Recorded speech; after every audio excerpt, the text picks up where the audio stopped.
26 27 देख लो 26 जैसे कोई एक 26 वाला है what must be subtracted from this so the result is exactly divisible by this.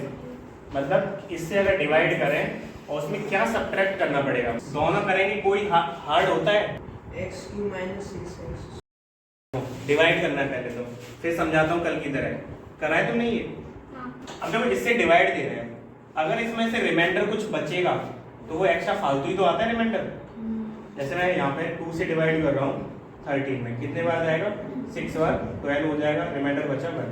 अगर मैं ये बोलूँ कि 13 में मैं जब 2 से डिवाइड करता हूँ तो ये बताओ कि इसमें से मैं क्या हटा दूँ कि ये 2 से पूरा डिविजिबल हो जाए। यहाँ जैसे रिमाइंडर आया है 1, तो अगर मैं इसमें से 1 माइनस कर देता हूँ 12 बचेगा, तो 12 को 2 से जब डिवाइड करा जाएगा पूरा चला जाएगा। तो मतलब ये है कि रिमाइंडर अगर हटा दोगे तो उसमें पूरा डिवाइड जा सकता है। ये करना, इसमें डिवाइड देते जो रिमाइंडर आएगा वो हटाना पड़ेगा, बस केवल समझने पे है। समझ जाओगे तो एक्स स्क्वायर है, यहाँ पे चाहिए एक्स क्यू, क्या चाहिए होगा एक्स का मल्टीप्लाई करो एक्स क्यू आ जाएगा, एक्स का मल्टीप्लाई इसमें होगा x square plus x square, x का -12 में -12x, माइनस कराएंगे नीचे वाले सारे साइन चेंज, तो ये तो कट जाएगा, ये कितना होगा -7x², और ये कितना बचेगा -3x, 20 बच गया, उसको भी नीचे नोट कर लेते हैं। ठीक है, डिवाइड ही करना है, कर सकते हो अभी 80।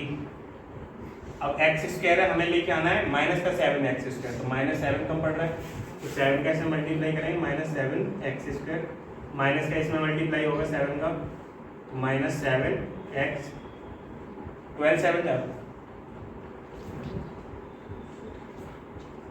प्लस का माइनस का आएगा, ये क्या हो जाएगा, ये प्लस मतलब नीचे वाले सारे साइन चेंज, ये कट सकता है, ये कितना होगा प्लस का 3x और माइनस प्लस का 4x, और ये कितना माइनस का 4।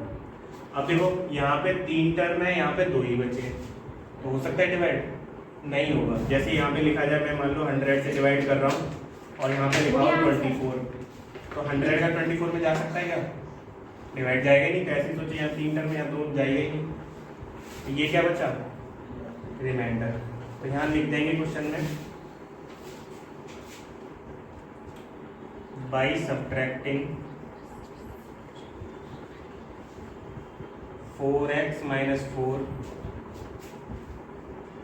fx will be divisible by qx। अब देखो fx qx डिनोट कर दिया, तो यहाँ पे तुम लिख सकते हो ये तुम्हारा qx है, क्वेश्चन में जब स्टार्ट करोगे तब ये fx है। ये मत सोचना ये कहाँ से लिख दिया, लिखना तो तुम पूरा पॉलिनोमियल लिख सकते हो। आया समझ नहीं आया? इसमें से अगर ये हटाओगे तो पूरा डिवाइड हो जाएगा, मतलब यहाँ पे तो पूरा डिवाइड हो रहा है ना, यही फालतू है, इसको हटा दो। ठीक है, इसको दूसरे तरीके से भी कर सकते थे, जैसे इसके फैक्टर कर लेते, और 12 के फैक्टर करने माइनस करने पे 1 बचना चाहिए, क्या होगा 4 और 3 x² + 4x - 3x - 12, इन दोनों में क्या हो सकता है x + 4 -3 को ले लिया x + 4 आ गया और x - 3 आ गया, यहाँ से वैल्यू -4, यहाँ से वैल्यू 3। अब ये पुट कर दोगे तो कुछ ना कुछ तो आएगा, मतलब 0 तो नहीं आएगा, तो वहाँ से भी पता चल सकता है a और b की वैल्यू भी यहीं से आ रही थी। अब कर लोगे ये वाला, इससे ऊपर और कोई भी है 23 वाला कर लिया था 3x² + 7x - 6, इसका डिवाइड करना है 3x³ + x² - 22x + 9, डिवाइड करते हैं। 3 है, 3 दिख रहा है तो किसका मल्टीप्लाई होगा, केवल x का, 3x³ x का इसमें होगा तो +7x²। पिछला वाला नोट कर लिया था है तो नहीं करा है।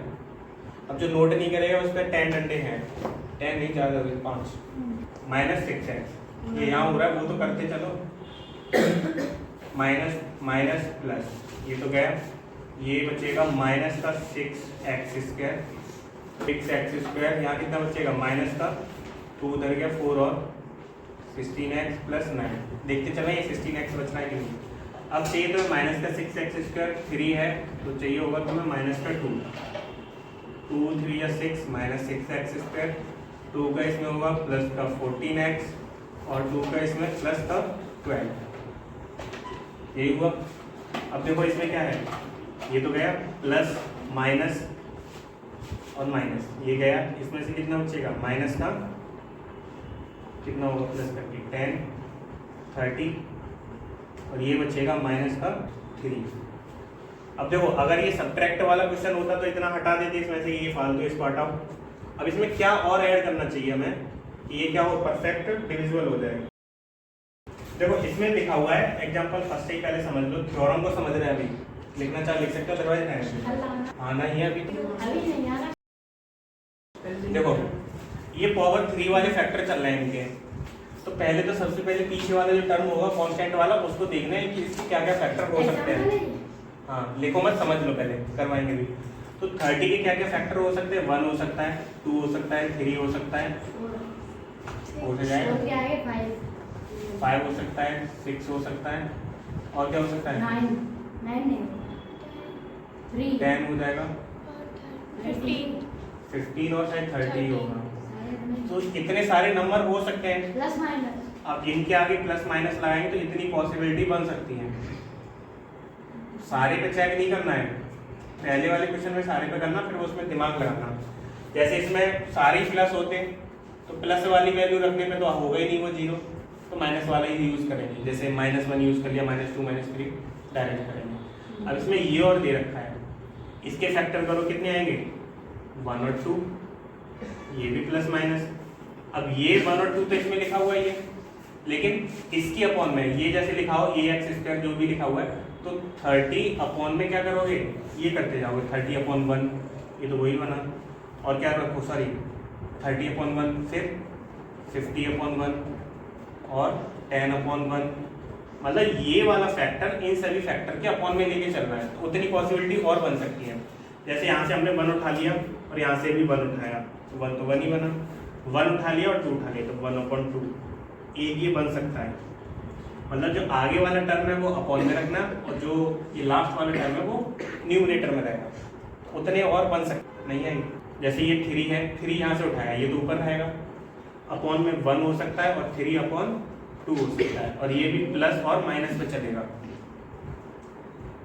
ये वाला अपॉन में रहेगा और वो वाला न्यूमरेटर में रहेगा। तो इतनी पॉसिबिलिटी बन सकती है, सब पे चेक करना पड़ेगा। ठीक है, पहले एक क्वेश्चन करते हैं उससे समझेंगे। हाँ fx इक्वल टू लिखा हुआ है cube plus 6x² plus 11x plus 6। ये कह रहे हैं using the factor theorem factorize each of the following. Factor theorem use करनी है, उसको क्या करना है, फैक्टराइज करना है। इसके फैक्टर क्या क्या हो सकते हैं, 1 2 3 और 6। ये प्लस माइनस चलता रहेगा। अब देखो आगे वाले टर्म में कोई कोएफिशिएंट है ही नहीं इसका, तो आगे से कोई मतलब नहीं, मतलब 1 हो सकता है तो 1/1 1/2 वही रहेगा, तो केवल इतनी पॉसिबिलिटी है। इसका आएगा x+1 x+2 x+3। अब देखो ये सारे प्लस के रखे हुए हैं, 0 अगर हमें लेके आना है, मतलब fx इक्वल टू 0 आ जाए, ये तो लेके आते थे, जैसे f2 पे हमने वैल्यू निकाली और ये 0 आ गई, तो बोल देते थे x-2 क्या होगा, इसका फैक्टर हो जाएगा, ये तो करते थे। अब देखो ये 0 कब बन सकता है, पॉजिटिव वैल्यू रखोगे कभी नहीं बनेगा, तो डायरेक्ट हमें क्या रखना चाहिए, माइनस की। f-1 निकाल के देखते हैं क्या आता है या नहीं आता। f-1 निकालेंगे तो क्या आ जाएगा, -1/3 plus 6 into -1/2 plus 11 into -1 plus 6।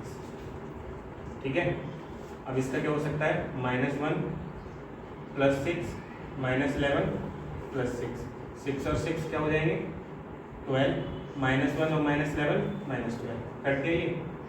यहाँ से f-1 की वैल्यू कितनी आई है, 0, तो लिखेंगे बिकॉज f-1 इक्वल टू 0। सो क्या लिख सकते हैं, x प्लस, ये माइनस का है तो प्लस में ही आएगा, ये जो वैल्यू क्या होगी उल्टी लेनी पड़ती है।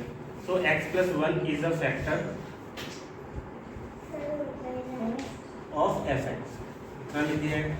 अभी देखो पावर 3 है तो 3 निकालने पड़ेंगे हमें, यहाँ पे ये 1 मिल गया, अब -2 वाला रख के देखेंगे, -3 वाला रख के देखेंगे, 3 मिल जाएंगे, वैसे इनमें से मिल जाएगा। एफ माइनस 2 निकालो इसका, यहाँ पे लिख देना नाव करके और आगे भी स्टार्ट करो इसको। आया समझ में? लिखते जाओ, अभी मैं भी देख लो। देखो यहाँ तक तो केवल एक ये निकल पाया है तुम्हारा, ठीक है। Put x equal to -2 in fx, उसके बाद fx को भी इसमें रखो। बस सर समझ x गया, plus बस पढ़ा x minus 3. समझ गए? वीडियो के लिए तो बना लूँगा। वीडियो बना लेना हमारे जाने के बाद। अच्छा, दीवाना से पूछेंगे। ये लिखने के बाद क्या निकालोगे यहाँ पे? f माइनस 2 की पावर 3 प्लस 6 इंटू माइनस 2 की power 3 plus 11 into minus 2 plus 6। ये कितना हो जाएगा? माइनस का 8, ये हो जाएगा 4 और ये हो जाएगा 22 और ये 6। अब 6 और 24 को ऐड करेंगे कितना आएगा? 30 और इनको ऐड करेंगे -30 इक्वल टू 0 हो गया। यहाँ पे क्या लिख सकते हैं? यहाँ पे लिखेंगे f minus 2 equal to 0, so x plus 2 is a factor of fx। उसके बाद -3 रखेंगे, वहां पे भी हो जाएगा यही सब, ठीक है। Now put x equal to -3 in fx, और ये बताओ x इक्वल टू 3 क्यों नहीं रखा है इसमें? f माइनस 3 इक्वल टू, बस के रखते तो घटेंगे। और जहाँ प्लस माइनस होगा तो पता नहीं चलेगा, दोनों रख के देखने पड़ेंगे। इसके लिए यहाँ पे थोड़ा सा कम काम हुआ है, वरना एक क्वेश्चन लगभग 4-5 पेज में बनेगा। ढंग से करना। 6 इंटू -3 की पावर, गलती तो नहीं करना, इसीलिए तो दे रखी है इतनी एक्सरसाइज। 3 का स्क्वायर क्यूब -27 और ये हो जाएगा 9 और ये हो जाएगा 33 प्लस 6, ये हो जाएगा 60 माइनस 60 इक्वल टू 0।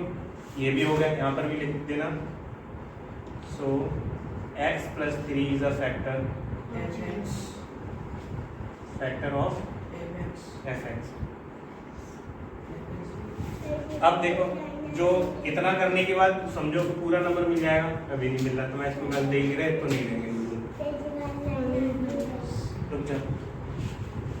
अब देखो, जो फैक्टर लिखे जाते हैं, जैसे 4 के फैक्टर लिखे जाए तो क्या करते हैं? 4 को कट करने लगते हैं, 2 से जाएगा, 2 से जाएगा, फिर इसके आगे लिखते हैं 2 इंटू 2, मल्टीप्लाई में तो रखते ही है। तो जो फैक्टर लिखोगे तो कैसे लिखोगे इसके?